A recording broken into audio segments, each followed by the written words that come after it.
Sidang pemeriksaan perkara tindak pidana penganiayaan peristiwa tawuran dua kelompok di Citraland Keramasan Palembang mengakibatkan satu korban meninggal dunia berakhir ricuh. Keluarga korban mengamuk lempar tas ke para pelaku di ruang persidangan.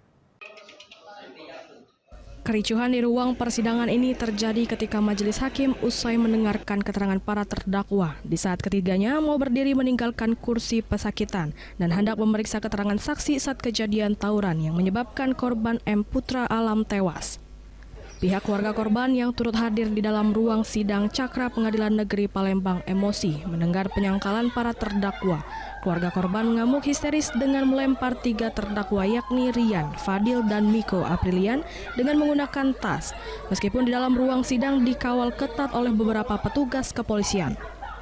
Beruntung kericuhan di dalam ruang sidang mereda usai keluarga korban digiring petugas kepolisian dibantu petugas keamanan PN Palembang untuk keluar dari ruang sidang.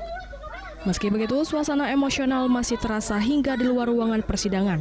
Keluarga korban teriak-teriak agar para terdakwa dihukum seberat-beratnya dan mencaci penasehat hukum para terdakwa.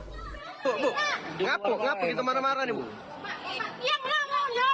Yang pengacara beres itu tahu tak adil. Tahu tak sebagai pengacara harus adil. Kericuhan juga nyaris kembali terjadi ketika majelis hakim melanjutkan persidangan mendengarkan keterangan saksi teman korban. Keterangan saksi tersebut kembali dibantah oleh ketiga terdakwa yang mengaku kompak tidak pernah melakukan penganiayaan terhadap korban dan menganggap keterangan saksi berbohong.